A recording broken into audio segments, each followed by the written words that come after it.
الحمدللہ، اللہ تعالیٰ کا لاکھ لاکھ شکر ہے کہ مالک الملک نے اپنی یاد کی توفیق اور موقع عطا فرمایا۔ لاکھوں اور کروڑوں درود حضرت محمد مصطفیٰ صلی اللہ علیہ وآلہ وسلم پر، جن کے طفیل مالک الملک نے یہ مہربانی عطا فرمائی۔ سامعین کرام، اللہ تعالیٰ نے قرآن پاک میں ارشاد فرمایا، اعوذ باللہ من الشیطان الرجیم، بسم اللہ الرحمن الرحیم، اور ہر ایک کے لیے الگ سمت ہے جس کی طرف وہ رخ کرنے والا ہے، پس نیکیوں کے حصول کے لیے ایک دوسرے پر سبقت حاصل کرو۔ جس جگہ بھی تم ہو، اللہ تعالیٰ تم سب کو جمع کرے گا، بے شک اللہ تعالیٰ ہر چیز پر قادر ہے۔ اس سے پہلے یہ تفصیل سے بیان ہو چکا ہے کہ نبی پاک صلی اللہ علیہ وآلہ وسلم کے تشریف لانے پر جن لوگوں نے آپ صلی اللہ علیہ وآلہ وسلم کی بعثت سے انکار کیا،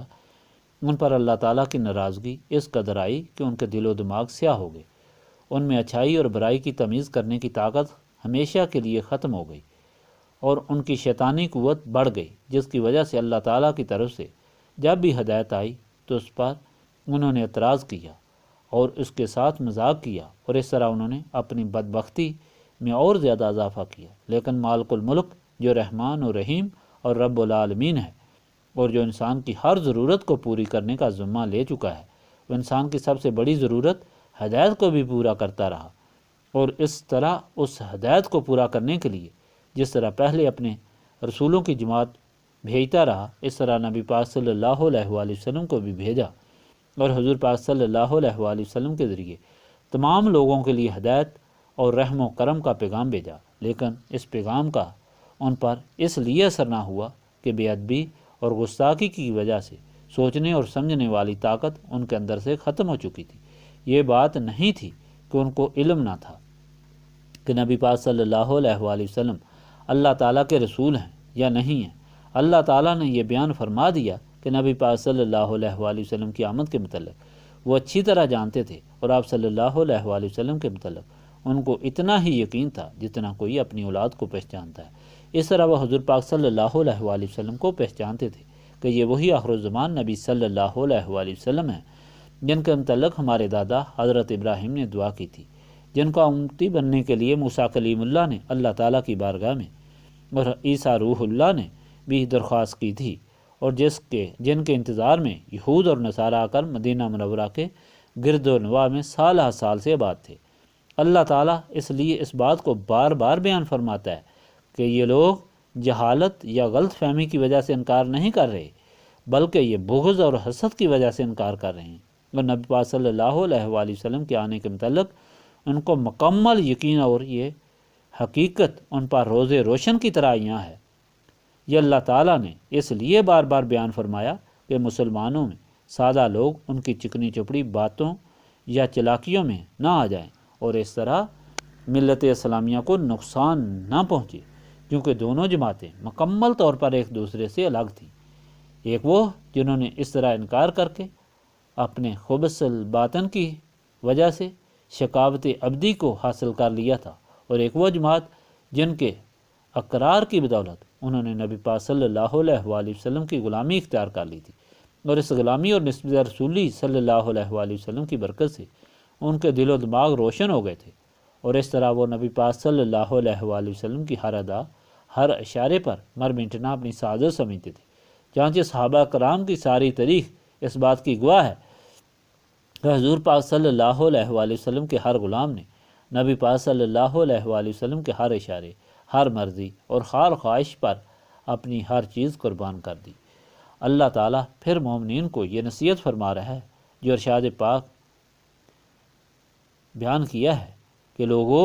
تم یہ سمجھ لو کہ یہ لوگ مختلف عقائد اور مختلف قبلہ رکھنے والے ہیں، یہ تمہاری نصیحت سے راہ راست پر نہیں آئیں گے، اس لیے ان پر وقت ضائع نہ کرو، تم نیکی کرنے میں جلدی کرو، تم اپنے مال کو درست کرو اور ان کو اچھے طریقے سے انجام دو، اور نیکی کرنے میں اور اللہ تعالیٰ کا حکم ماننے میں جلدی کرو، اور جلدی اس لیے کرو کہ معلوم نہیں کہ وہ دن کب آ جائے کہ جس دن سارے لوگوں کو اللہ تعالیٰ اپنے سامنے جمع کرے گا، جسے محشر کہتے ہیں، اور جو بڑا سخت دن ہوگا، جس کے متعلق نبی پاک صلی اللہ علیہ وآلہ وسلم نے ارشاد فرمایا کہ وہ دن اللہ تعالیٰ نے ساری مخلوق سے پوشیدہ رکھا ہے، اور وہ دن اس طرح اچانک آ جائے گا کہ لوگ اپنے کاموں میں مصروف ہوں گے، کوئی شخص کھانا کھا رہا ہوگا اور نوالا اس کے منہ میں ہوگا، کوئی شخص بھینس یا گائے کا دودھ نکال رہا ہوگا، کوئی شخص پانی پی رہا ہوگا، تو اس طرح اچانک قیامت کا وقت آ جائے گا۔ ایسا وقت جو اچانک آنے والا ہے بڑا سخت ہوگا، کہ جس میں باپ کو بیٹے کی خبر اور بیٹے کو باپ کی خبر نہیں رہے گی۔ اس لیے تیاری کرو اور اس کے لیے تم جلدی کرو، اور ان لوگوں کی باتوں میں اپنا وقت ضائع نہ کرو۔ قیامت کا دن اس قدر سخت ہوگا کہ تمام لوگ اس طرح کھڑے ہوں گے اور پسینے میں ڈوبے ہوئے ہوں گے، اور آنکھیں اس طرح پھٹی ہوئی ہوں گی کہ معلوم ہوگا کہ نشے میں ہیں۔ اور اگر باپ بیٹے کے پاس کوئی عمل لینے کے لیے جائے گا تو وہ انکار کر دے گا، اور اگر بیٹا باپ کے پاس جائے گا تو باپ انکار کر دے گا۔ اتنے سخت وقت کے لیے اللہ تعالیٰ یہ ارشاد فرما رہا ہے کہ لوگو تم اس وقت کے لیے تیاری کرو، کیونکہ اس وقت کے مشرکین یہود اور نصارہ قیامت کے متعلق بھی عجیب عجیب باتیں کرتے تھے۔ یہود اور نصارہ تو یہ کہتے تھے کہ ہمیں قیامت کے دن تو کوئی پوچھے گا ہی نہیں، کیونکہ ہم انبیاء کی اولاد ہیں، اور اس طرح وہ بہت سی بیہودہ باتیں کرتے تھے۔ مشرکین مکہ تو یہ کہتے تھے کہ یہ بات ہی ناممکن ہے کہ انسان جب مر کر مٹی ہو جائے گا تو وہ دوبارہ زندہ ہوگا اور پھر اللہ تعالیٰ کے سامنے حساب دے گا، جس کے لیے اللہ تعالیٰ نے یہ فرما دیا کہ جس جگہ بھی تم ہوگے اللہ تعالیٰ تم کو جمع کر لے گا، وہ ہر چیز پر قادر ہے۔ نبی پاک صلی اللہ علیہ وآلہ وسلم کی حدیث پاک ہے، حضور پاک صلی اللہ علیہ وآلہ وسلم نے فرمایا کہ ایک آدمی جو بہت بد اعمال تھا وہ ڈر گیا، اور اس نے اپنی اولاد کو وصیت کی کہ جب میں مر جاؤں تو میری لاش کو تم جلا دینا، اور اس کی نصف راکھ کو ہوا میں اڑا دینا اور نصف کو سمندر میں پھینک دینا، کیونکہ میں اللہ تعالیٰ کے سامنے پیش ہونے سے بہت ڈرتا ہوں۔ چنانچہ اس طرح ہوا کہ جب وہ مرا تو اس کی لاش کو جلا دیا گیا، جو راکھ تھی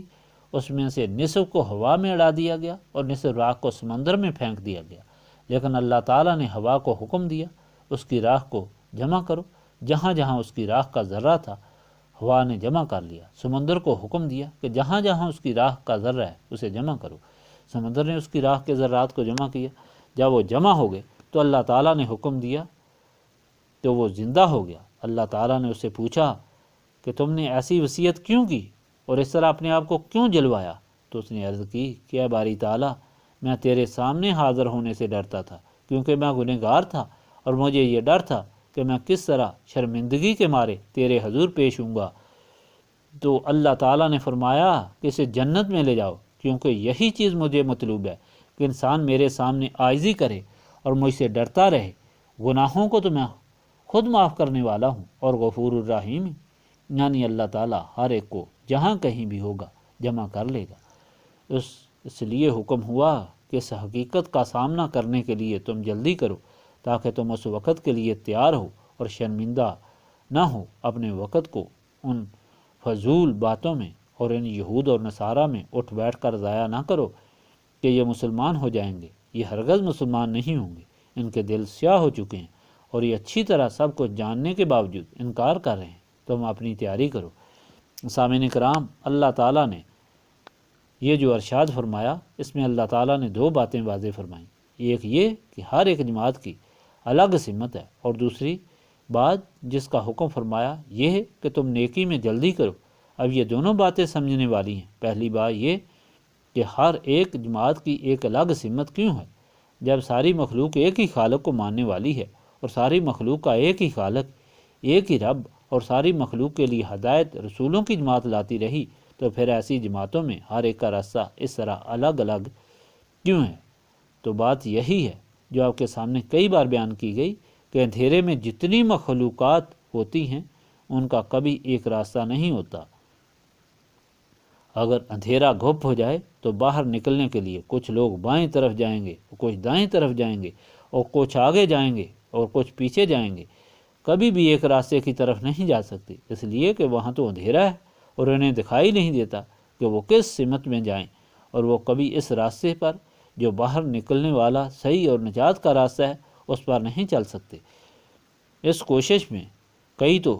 دیوار سے ٹکرا کر زخمی ہو جائیں گے، کئی گڑھے میں گر جائیں گے، کئی کانٹوں سے زخمی ہو جائیں گے۔ نجات کا صرف ایک ہی طریقہ ہے کہ روشنی لی جائے اور روشنی سے یہ معلوم ہو جائے کہ راستہ دائیں طرف ہے یا بائیں طرف ہے، سیدھا ہے یا پیچھے ہے، اور جس طرف راستہ ہے اس راستے سے وہ باہر نکل جائیں گے۔ اس ظلمت کدہ عالم میں جہاں اندھیرا ہے وہاں صراط مستقیم صرف اسی صورت میں معلوم ہو سکتا ہے کہ انسان روشنی لے کر چلے، اور روشنی اس روشن کرنے والے چراغ یعنی سراج منیر سے حاصل ہو سکتی ہے جسے اللہ تعالیٰ نے اس غرض کے لیے بنایا ہے، اور جو نبی پاک صلی اللہ علیہ وآلہ وسلم کی ذات پاک ہے۔ معلوم یہ ہوا کہ صحیح راستہ جو صراط مستقیم ہے، اور وہ ایک ہی ہدایت جو آدم سے لے کر نبی پاک صلی اللہ علیہ وآلہ وسلم تک انبیاء لاتے رہے، اس پر چلنے کے لیے روشنی کی ضرورت ہے، اور وہ روشنی نبی پاک صلی اللہ علیہ وآلہ وسلم سے حاصل ہو سکتی ہے، جسے نسبت رسولی صلی اللہ علیہ وآلہ وسلم کہا جاتا ہے۔ جن لوگوں کے پاس نسبت رسولی صلی اللہ علیہ وآلہ وسلم کی یہ روشنی ہوگی تو اس کے ذریعے وہ تو راستے سے بھٹکیں گے، نہ اس میں اختلاف ہوگا، نہ ان کی سمتیں الگ ہوں گی، نہ وہ دائیں بائیں جائیں گے اور نہ ہی آگے پیچھے، بلکہ وہ صحیح راستے پر چل کر اپنی منزل مقصود تک پہنچیں گے۔ وہ لوگ جو بھٹکے اور گمراہ ہوئے وہ اسی وجہ سے بھٹکے اور گمراہ ہوئے کہ وہ نسبت رسولی صلی اللہ علیہ وآلہ وسلم سے محروم تھے اور اندھیرے میں صراط مستقیم معلوم نہیں کر سکے۔ دوسری بات جس کا اللہ تعالیٰ نے اس ارشاد پاک میں حکم دیا وہ یہ ہے کہ نیکی کرنے میں جلدی کرو۔ اب نیکی کیا ہے اور نیکی کس طرح حاصل کی جاتی ہے اور اس میں جلدی کس طرح کی جا سکتی ہے، یہ بات بھی سمجھنے والی ہے۔ انسان ایسے عمل کرتا ہے جنہیں وہ نیکی سمجھتا ہے، لیکن ہوتا یوں ہے کہ وہ وہی عمل اس کے لیے بہت بڑا ظلم بن جاتا ہے۔ مثلا بعض آدمی عبادت کرتے ہیں لیکن اس عبادت میں انہیں کوئی ایسا خیال پیدا ہو جاتا ہے جس کی وجہ سے وہ عبادت ان کے منہ پر ماری جاتی ہے۔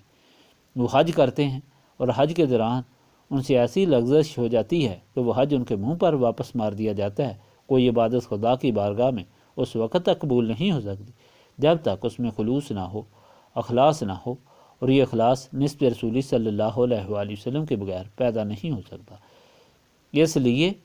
کہ جس طرح میں نے پہلے کہا کہ نسبت رسولی صلی اللہ علیہ وآلہ وسلم سے روشنی حاصل ہوتی ہے، جس سے یہ معلوم ہو جاتا ہے کہ یہ عمل جو میں اللہ تعالیٰ کی رضا کے لیے کر رہا ہوں، اس میں جو بات حائل ہو رہی ہے وہ اللہ تعالیٰ کی طرف سے نہیں ہے بلکہ یہ شیطان اور نفس کی بغاوت ہے، اور میری عبادت اس بات پر عمل کرنے سے ضائع ہو جائے گی۔ اس بات کا علم اور ہدایت نسبت رسولی صلی اللہ علیہ وآلہ وسلم سے حاصل ہوتی ہے، اور پھر نیکی کی توفیق اسی وقت حاصل ہو سکتی ہے جب نسبت رسولی صلی اللہ علیہ وآلہ وسلم حاصل ہو۔ ٹھنڈی رات ہو، پانی سخت ٹھنڈا ہو، سخت نیند آئی ہو، گرم بستر ہو، تو کس طرح انسان اٹھ کر اس ٹھنڈے پانی سے وضو کرے گا اور اس گرم بستر کو چھوڑے گا، اس نیند کو چھوڑ کر اللہ تعالیٰ کی بارگاہ میں ٹھٹھری سردی میں کھڑا ہوگا؟ صرف ایک ہی طریقے سے کھڑا ہو سکتا ہے کہ اسے یہ یقین ہو کہ میں جو اللہ تعالیٰ کی بارگاہ میں کھڑے ہونے کا کام کر رہا ہوں یہ سونے سے بھی افضل ہے، گرم بستر سے بھی افضل ہے، آرام سے بھی افضل ہے، اور ہر چیز سے بھی افضل ہے، اور اس کے ساتھ یہ کہ ٹھنڈے پانی سے وضو کر کے ٹھنڈی رات میں کھڑا ہوا۔ اس نیند اور اس بستر کو چھوڑنے میں اسے ایک ایسی لذت، لطف اور سرور حاصل ہوگا جو اسے نیند سے بھی میسر نہ آئے گا، اور اس بستر میں بھی میسر نہ آئے گا، اور اس آرام میں بھی میسر نہ آئے گا۔ عبادت میں یہ سرور اور یہ لطف کس طرح حاصل ہو سکتا ہے؟ یہ صرف اس وقت حاصل ہو سکتا ہے جب سینے میں نسبت رسولی صلی اللہ علیہ وآلہ وسلم ہو، سینہ روشن ہو، تو اس محبت اور تعلق سے وہ لطف حاصل ہوتا ہے کہ انسان اللہ تعالیٰ کے راستے کی ہر سختی میں لطف اٹھاتا ہے، اور دنیا، نفس اور شیطان کی وجہ سے جتنے آرام انسان کے دھوکے کے لیے ہیں ان کی حقیقت اس پر آشکار ہو جاتی ہے، اور ان سے اسے نفرت ہوتی ہے اور وہ ان سے دور بھاگتا ہے۔ جہاد کے لیے جب حکم ہوتا ہے یہ کتنی مشکل بات ہے کہ انسان اپنے بال بچوں کو بے یار و مددگار اور اپنے ماں باپ کو روتا ہوا چھوڑ کر اپنی اس جان کو کہ جس کے آرام اور سہولت کے لیے دن رات کام کرتا ہے یکدم جا کر آگ میں جھونک دے اور میدان جنگ میں چلا جائے اور مرنے اور مارنے کے لیے تیار ہو جائے اور کسی چیز کی پرواہ ہی نہ کرے، یہ صرف اسی وقت ہو سکتا ہے جب اسے اللہ تعالیٰ کے حکم پر مر مٹنا اپنی جان اور ماں باپ سے بھی زیادہ عزیز ہو، اولاد سے بھی زیادہ عزیز ہو، ان کے محبت و پیار سے بھی زیادہ عزیز ہو، پھر ہی اللہ تعالیٰ کے حکم پر مر مٹنے میں اسے خوشی، سرور اور کیف حاصل ہوتا ہے، اور یہ سرور اور کیف بھی صرف نسبت رسولی صلی اللہ علیہ وآلہ وسلم سے حاصل ہو سکتا ہے۔ غلامان مصطفیٰ کی تاریخ اٹھا کر دیکھیں کہ کس طرح انہوں نے ان فطری محبتوں کی قربانیاں دیں، کس طرح جان اور اولاد کی قربانی دی، ماں باپ کی قربانی دی، عیش و آرام کی قربانی دی، اور انہیں اس بات میں کوئی تکلیف محسوس نہیں ہوئی، بلکہ انہیں بے انتہا سرور اور کیف حاصل ہوا اور خوشی ہوئی۔ ایسا کرنا اپنی سعادت مندی سمجھا۔ اگر آپ ایک ایک صحابی کی زندگی کی تاریخ اٹھا کر دیکھیں تو اس میں آپ کو اس حقیقت کی مکمل گواہی ملے گی۔ حضرت سعد بن ابی وقاص اپنی ماں کے کلوتے بیٹے تھے۔ جب ایمان لائے اور ماں کو پتہ چلا تو ماں نے کہا، بیٹا میں نے سنا ہے کہ تم صحابی ہو گئے، تم نے نیا دین قبول کر لیا، تم اس دین کو چھوڑ دو، اور اگر تم اس دین کو نہ چھوڑو گے تو میں کھانا پینا چھوڑ دوں گی، اور میں اس وقت تک نہیں کھاؤں گی جب تک تم اس دنیا کو نہیں چھوڑو گے۔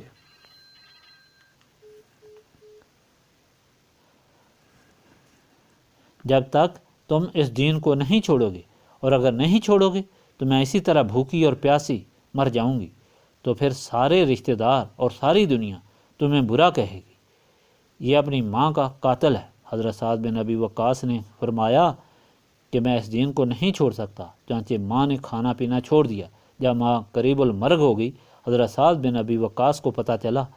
تو پھر ماں کے پاس گئے اور ماں سے کہا کہ ماں اچھے طریقے سے سن لو،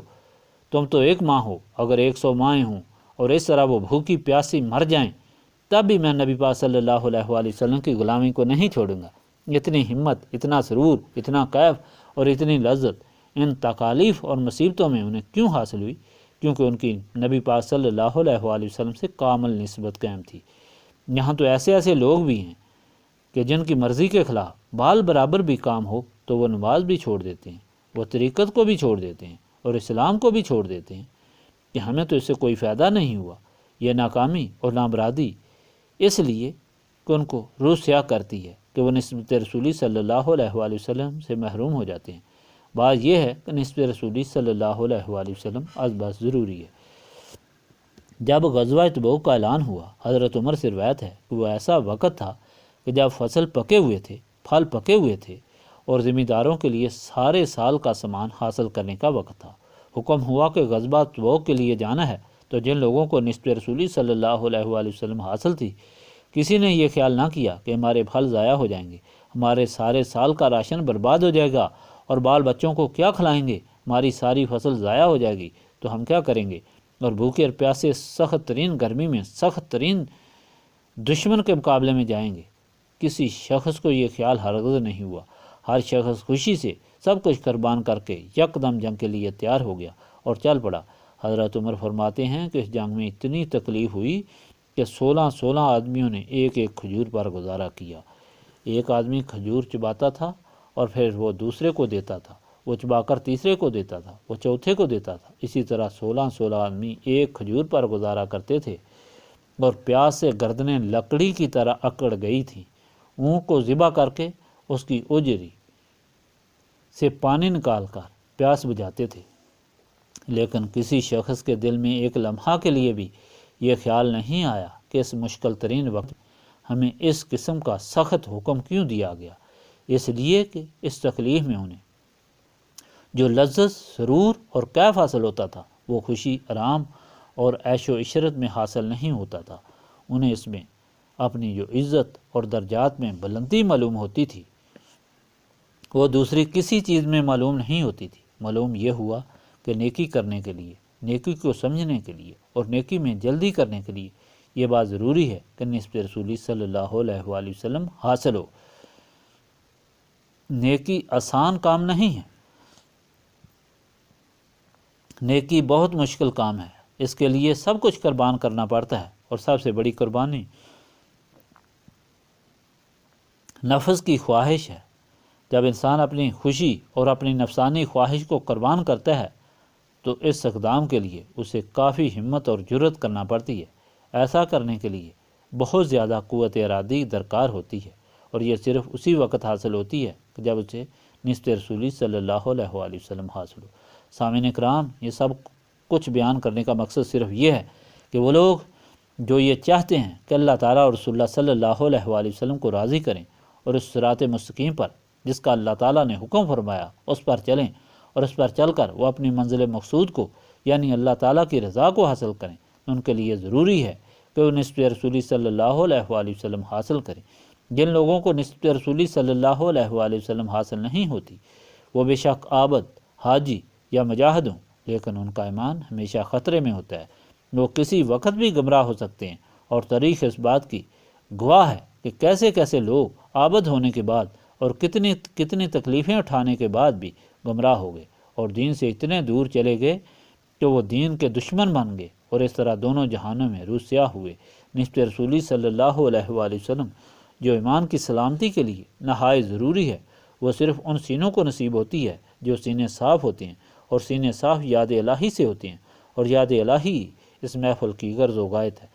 کہ وہ سارے لوگ جو یہاں آتے ہیں وہ صرف اس غرض سے آتے ہیں کہ انہیں اللہ تعالیٰ اور رسول پاک صلی اللہ علیہ وآلہ وسلم کی محبت حاصل ہو، اور اللہ تعالیٰ اور رسول پاک صلی اللہ علیہ وآلہ وسلم راضی ہوں، اور وہ صراط مستقیم جس پر چلنے کا خدا نے حکم دیا ہے وہ حاصل ہو۔ وہ سارے مل کر بیٹھیں اور اللہ تعالیٰ کی یاد اس کثرت سے کریں کہ ان کے سینے صاف ہو جائیں، شیطان اور نفس کی وجہ سے ان کے اندر جو گرد و غبار اور زنگ ہے وہ دور ہو جائے اور ان کے سینے صاف ہو جائیں، پھر وہ اجتماعی طور پر اللہ تعالیٰ کی بارگاہ سے وہ دولت مانگیں جو صراط مستقیم پر قائم رکھتی ہے۔ اس طرح وہ اس دولت کو لے کر یہاں سے جائیں تاکہ وہ دونوں جہانوں کے غموں سے نجات حاصل کریں اور انہیں دونوں جہانوں کی خوشیاں حاصل ہوں۔ شیطان جو انسان کا ازل اور ابتدائے آفرین سے دشمن ہے اور قیامت تک رہے گا، وہ یہاں تک لوگوں کا پیچھا کرتا ہے، اور یہاں بیٹھے ہوئے بھی اگر وہ کچھ نہیں کر سکتا تو یہ خیال ضرور پیدا کرتا ہے کہ ہمیں اتنی دیر بیٹھے ہوئے ہو گئے، ہم نے گھر پہنچنا تھا، ہمارے سفر کا کیا ہوگا، ہماری گاڑی کا کیا ہوگا، جو لوگ ہمارے انتظار کرتے تھے ان کا کیا ہوگا، ہمارے پیچھے جو بیمار ہیں ان کا کیا ہوگا، ہماری نوکری کا کیا ہوگا، اور ہماری تجارت کا کیا ہوگا۔ اس قسم کے خیالات پیدا کر کے اس محفل کے اصل مقصد سے توجہ ہٹانے کے لیے شیطان یہ کوشش کرتا ہے، ورنہ یہاں جو لوگ بیٹھتے ہیں ان کو یہ پورا یقین ہو جانا چاہیے کہ ہم اس اللہ تعالیٰ کی یاد کے لیے بیٹھے ہیں جو قادر مطلق ہے، جو ہر جگہ موجود ہے، جس کی اجازت کے بغیر ایک پتہ نہیں ہل سکتا، اور جو ہمیں دیکھ رہا ہے۔ ہم اس کی یاد کر رہے ہیں اور وہ اپنی محفل میں ہمیں یاد کر رہا ہے۔ اس سے بڑھ کر اور کیا خوش نصیبی ہو سکتی ہے۔ ہم تو چند لمحے اللہ تعالیٰ کی یاد کرنے والے ہیں، اگر ساری زندگی اس طرح اللہ تعالیٰ کی یاد میں گزر جائے تو اس سے بہتر اور کوئی بات ہی نہیں۔ اللہم صلی علی سیدنا محمد وعلی آلہ واصحابہ صلاۃ تکون لنا امان من کل خوف، لا الہ الا انت سبحانک انی کنت من الظالمین، استغفر اللہ العظیم الذی لا الہ الا هو الحی القیوم واتوب الیہ، استغفر اللہ العظیم الذی لا الہ الا هو الحی القیوم واتوب الیہ، استغفر اللہ العظیم الذی لا الہ الا هو الحی القیوم واتوب الیہ۔ ربنا تقبل منا انک انت السمیع العلیم وتب علینا انک انت التواب الرحیم۔